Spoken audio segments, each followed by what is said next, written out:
We're in an atmospheric river where it's just been raining like cats and dogs for a couple days. I'm so sick of it. Oh, wow. Well, Yeah. actually in North Carolina, it's supposed to be 70 degrees today. Looks like we're live. Okay, we can talk fundraising. Hello, everybody. Want to welcome you to LinkedIn Live today. I'm Gail Perry, and this is the very wonderful and smart Beth Ann Locke. Hi, everybody. Gail, I love these LinkedIn Lives with you when we talk about, well, we both love talking about major gifts. Yes. And what's our topic to get today? We're going to talk about the return on investment, the ROI of major gift fundraising. And so this is going to be practical. It's going to be all about strategy. We're going to use some business terminology. I pull out my old Right. MBA from way back and just put everything in perspective right now. If you're just joining us, we want to welcome you again. Beth Ann Locke and Gail Perry talking about the ROI of major gift fundraising. So Beth Ann, let me ask you a personal question. Why, why, why do you personally like to do major gift fundraising? And you have been in this particular area of fundraising your whole career. Yeah, just about. Well, first of all, I am a person who loves to build relationships, whether that's at a dinner party or people I meet on the street. And that for me is really the wonderful part of major gifts is you get to know the donors, you are able to talk with them more deeply about what you're accomplishing with your mission. For me, that's very satisfying. And you get to inspire them. Donors come to us wanting to be part of the change. And so that's the part I've just loved from the beginning. Okay, everybody, you just heard Beth Ann sing a love song to the whole idea of major gift fundraising. And she had a big smile on her face. And she talked about how rewarding it was for her and how much fun it was. And what a great framework to begin our thoughtful discussion of where does your major gift program and your major gift strategy, where does it play in your overall organization strategy? Beth Ann and I were talking a bit about your funding model. We want to talk about what is the funding model for your organization. And what I mean by funding model is, if you can think about it like a pie chart, you have government funding, which may be at risk. You may have earned income. Yeah. Then contributions may make up as much as 50% of your revenue. And a lot of those contributions come from where, Beth Ann? From people that donors that you have right now. Yeah, it's well, again, that's why major gifts is so great. You get into conversations with those people. Gail, I thought this was a great place to start because listen, back when I used to be an embedded fundraiser, you get so focused on your own goals. Sometimes you forget what everybody else is doing and how much is coming in from those other sources. That's right. That's why I go back to the good old pie chart because it's really important for you to be able to communicate to your donors, to your board, to your C-suite team, the importance of various fundraising strategies. One of the things we see a lot as consultants is that people who do not understand fundraising strategy are making budget decisions. And they are investing in some strategies, social media fundraising or Google Ads or something versus other fundraising strategies, which are more productive and more profitable. So that's why we're going back to the good old business language of major gift fundraising, the return on investment. And going back to the funding model, I have seen your board members do not know your pie chart funding model. A lot of the staffers don't know where it all comes from. What do you think, Beth Ann? Oh, yes. I've been on boards where it's just amount in, like wherever it came from, that's good enough. And like number of gifts, not whether there's donor churn or anything like that. So it's really important. I mean, business people think like this. It's very important to start thinking, where are all the sources? Is it diversified? I mean, that's one of the questions we can ask ourselves. Is the philanthropic revenue diversified? Why do we want to have, I'm sorry, excuse Yeah, me for go. interrupting, but why do we want to have a diversified mix of funding sources? Well, we don't have to think too far back to the pandemic where some organizations were very event heavy and events can raise a lot of money. But when we couldn't be together, that really shut that all down. And so if if well, many of them move to diversified, but if you only have one or two revenue streams, if something happens, you are really stuck because it's hard to get a new revenue stream going. It takes some investment. And we have been hearing a lot about in the current uncertain funding environment with a lot of organizations facing severe cuts in their government funding. We're hearing a lot of uncertainty and we're hearing questions about where does the money come from and why is it stopping? Well, I mean, those are those are both easy and hard questions. But in fact, if you've been, doing work that the government has invested in, I mean, I think that's noble work. I mean, we know a lot of people ourselves who've been doing that kind of work, Gail. Yeah. But now is the time if you're feeling like you want to continue doing the work. How can we shift? Knowing there's no revenue coming from this place to doing something else. And we talk a lot, Gail, about the wisdom of potentially making an investment spend on major gifts if you haven't had a big major gifts program or you really want to grow your major gifts program. And remember, major donors can protect you from the vicissitudes of other funding sources, and major gifts help diversify your budget, your funding revenue model. I like to use the word revenue model or funding model for this kind of discussion because you want to have a balanced portfolio of sources so that you're not so much at risk. So this is a risk mitigation strategy is to build up your major gift program.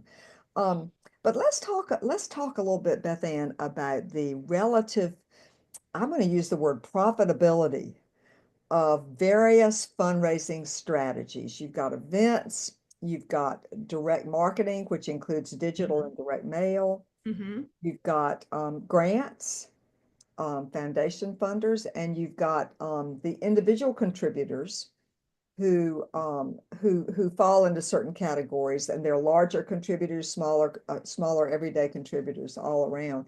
And so, but we have strategies. You have your social media team, you have your direct marketing team, and you have your major gift team, right, Beth Ann? Yes. And I mean, everybody should already have strategies for what they're doing. But, as I talked at the beginning, Gail, one of the things about major gifts is you're really building more one-to-one relationships. And those relationships can give you stronger possibility for ongoing sustained revenue than you sometimes get from a foundation or other granting agencies who might have rules like you can only apply it once every 3 years. I mean, Gail, some people during the pandemic turned to having one-to-one conversations with people. And that was one of the best fundraising years we'd had in a long, long time. Do you remember? That's right. Pandemic fundraising was very powerful. I do Yes, think also that people had extra funds because they weren't traveling or eating out or doing other true. things, and they really wanted to make a difference in the world. But let's go back to the idea of all these fundraising strategies, because again, this is a business-like approach. This is what your board members should understand if they ever dare to weigh in on which strategies they want to support and which ones not. We see a lot of organizations, especially board members, they love the events. They love the events. And event fundraising is the it's a time suck. It's a volunteer energy suck. Yeah, And the typical profit on a fundraising event, if you include staff time, is 50% on the dollar.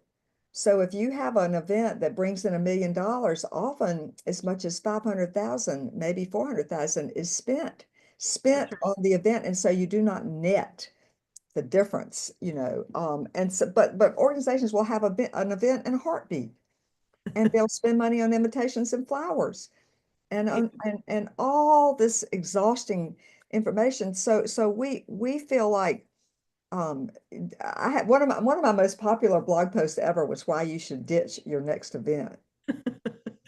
Well, in addition to what you talked about, I always talk about the psychic energy that just goes in and can really, not just for the nonprofit fundraising team, but often pulling in other people from the nonprofit to help with that.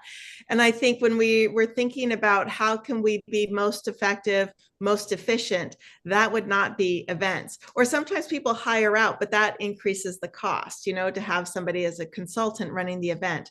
And that's really, Gail, where you and I agree that major gifts and major gift fundraising, working one-to-one, whether that's a team of fundraisers or the executive director, is much more better investment of time and effort. And also investment of money. You've got a fundraising budget and you're making investments in your direct mail and your website and your social media and all and your grant proposals, and your fundraising budget or your costs have got to also be invested in major gift. And I would suggest that the amount of money of all these different fundraising strategies bring in, if you've got a well-rounded major gift program, is bringing in the lion's share of your organization's contributed revenue. Wouldn't you agree, Beth Ann? Yes, absolutely. Absolutely. But people don't know this. Board members do not know this. Well, we have a comment, and I think this is what people often say. Event fundraising is the tip of the iceberg of a lifetime of strategy and one-to-one conversations. And that absolutely can happen. I was at an organization where anybody who attended our major event was considered a major gift prospect. But depending on how your event is run, sometimes it's hard to get into one-to-one conversations or to start those relationships when the table may have a closer alliance with the host or the people That's who brought right. them. That's So right. I Also, agree that that's a possibility. But yes, Gail, what's your also experience? people talk about turning event attendees into donor prospects. I think it's a leap. I would rather find out the people who have wealth capacity and have strong interest and who are lovely people and go talk to them one-on-one. And yes, you can make the case that fundraising is the tip of the iceberg, but I would have a smaller event like a porch party. Um, Mm-hmm. there's a networking event to build relationships. Like, is your fundraising event to build relationships and open new doors, or is it to raise money? Be clear about your objectives of what you're That's trying right. to accomplish. Because when people come with an auction in mind, which is one for sure revenue stream within an event, but they're coming at a transactional angle with you and your nonprofit instead of with a connection angle to support the mission. And that's one reason I prefer Raise the Paddle or Fund a Need, whatever Yeah, they're called in your part of the yeah. country. But Hey, yeah, Beth Ann, by the way, I'm on a university board here in Chapel Hill, yeah. and guess what? I get to be chair of the gala committee. She who really does not like galas. So, that's amusing. I think there's going to be a blog post at the end of that. Why I resigned as gala chair. Or how you made the event very efficient. Well, let's just say that I went in trying to be very clear about what authority or responsibility or scope this committee had and what we didn't, Oh, because there's nothing worse than a committee thinking they have control of the budget when they really don't. But we can have a lot of fun talking about a galas, but let's bless and release galas. I want to talk about profitability of different fundraising strategies. Now, we talked about event fundraising, and the profitability is you make 50 cents on the dollar. Now, another strategy area is direct marketing, your direct mail and your email fundraising, which is very important to stay connected with all sorts of donors and stakeholders and leaders, everyone who supports your organization. The fundraising return on that investment is about, it costs about 25 cents on the dollar, the cost of those programs in terms of what you raise. Isn't that what you understand also, Beth Ann? yes, yes. And it can be even a greater return on investment depending on your organization. Mhm. And then major gift fundraising, the area that most boards are most afraid to invest in my experience, the return on your investment is, gosh, maybe almost up to 1,000%.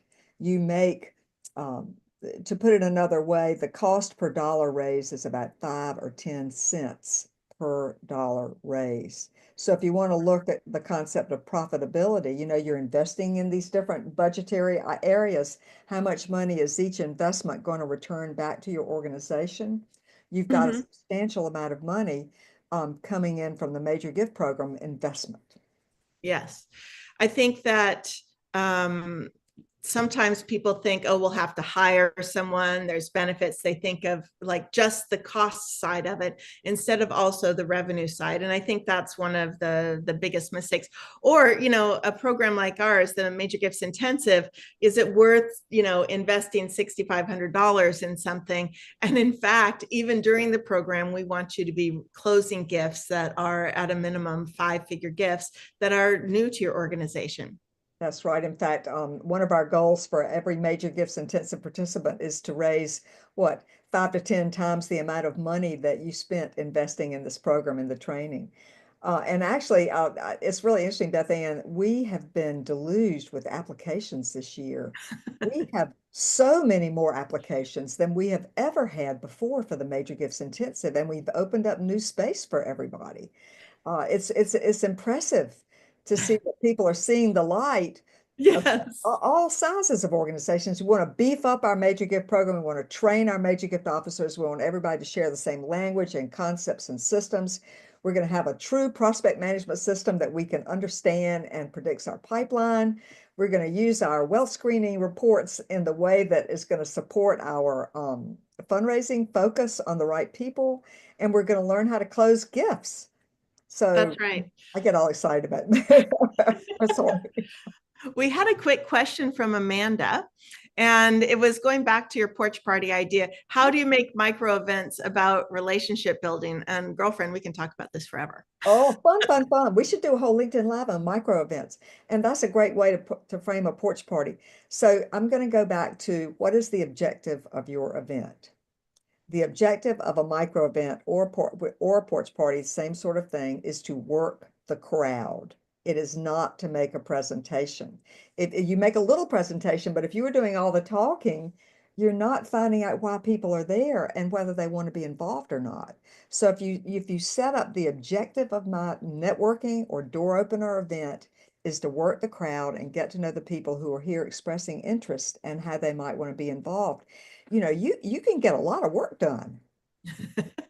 You can. I mean, several organizations where I've worked, when you have those smaller, intimate events, there is a desire to actually be in a smaller crowd, to be in a group that's going to hear, the inner workings, inner thoughts. During the downturn in, was it 2008, 9, we had just a business person's breakfast at that time, and this was at United Way, and people, the leadership around the downtown core were really interested about what United Way had seen. There was an uptick in food bank usage Really?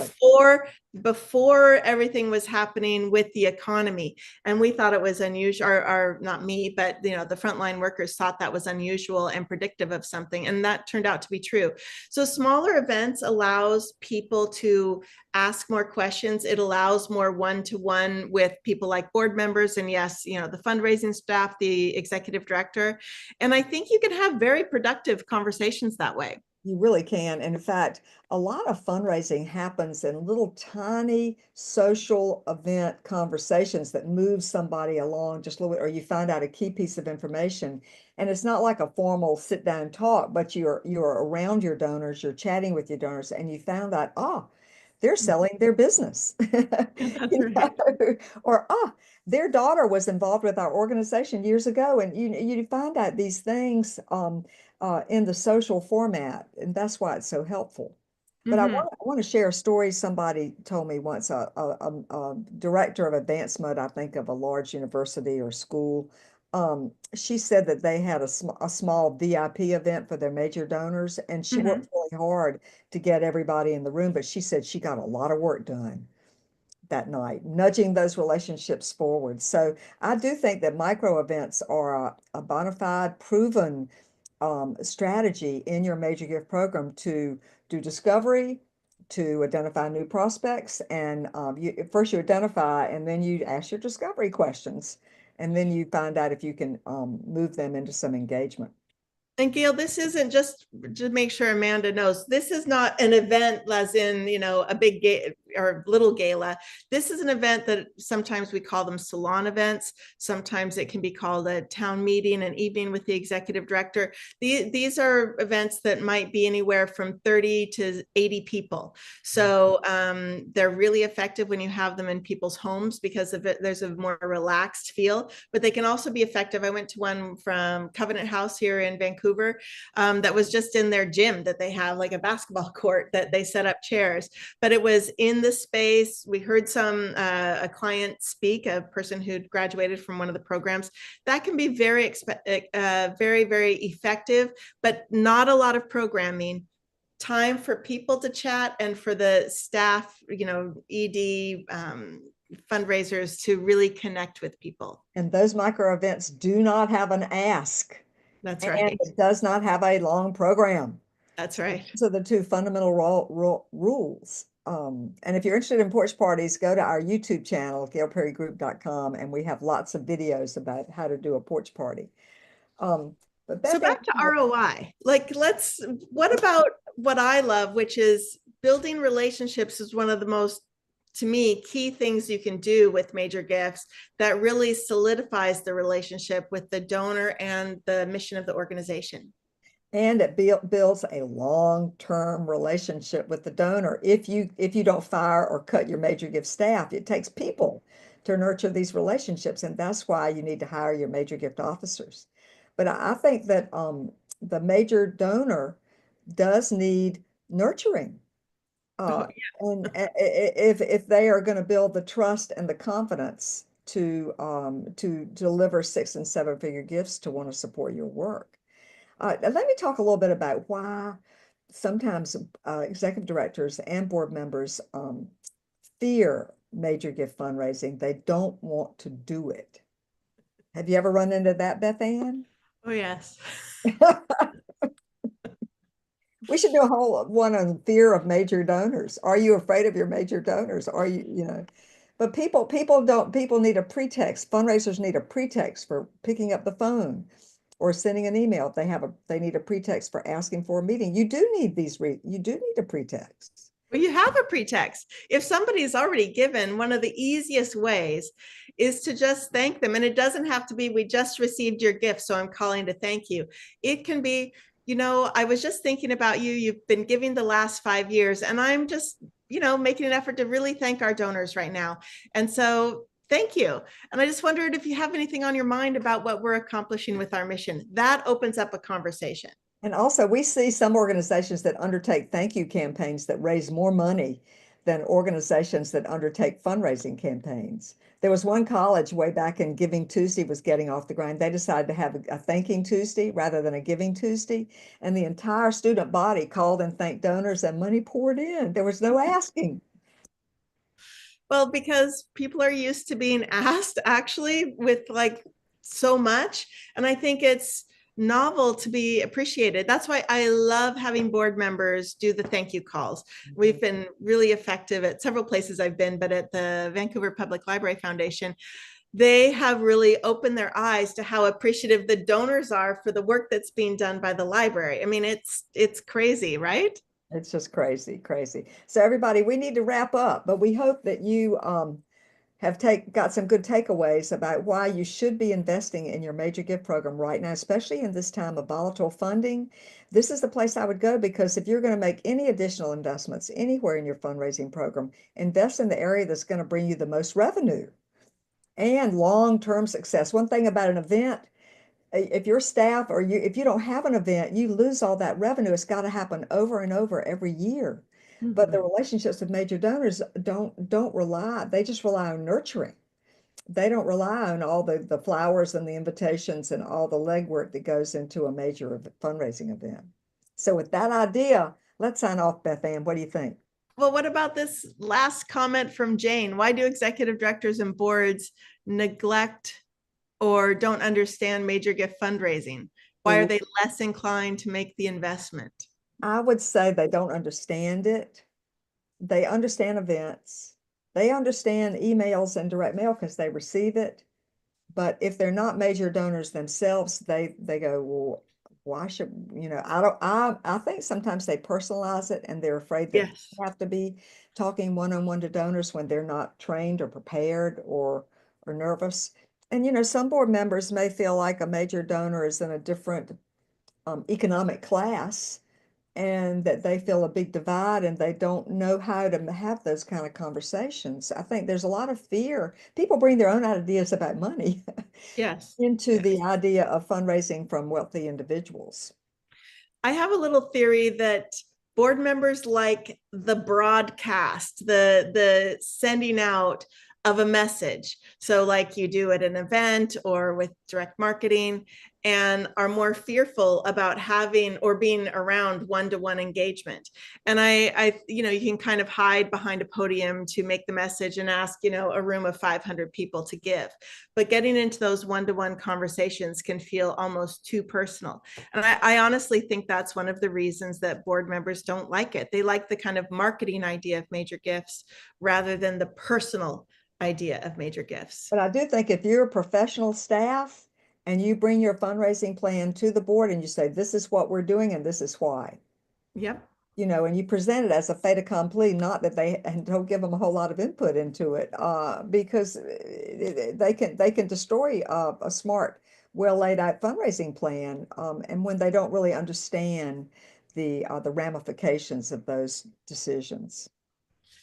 And so why they don't want to make the investment, we don't really know, but that's why we had this about the return of investment on major gifts and why now is a great time to be considering that.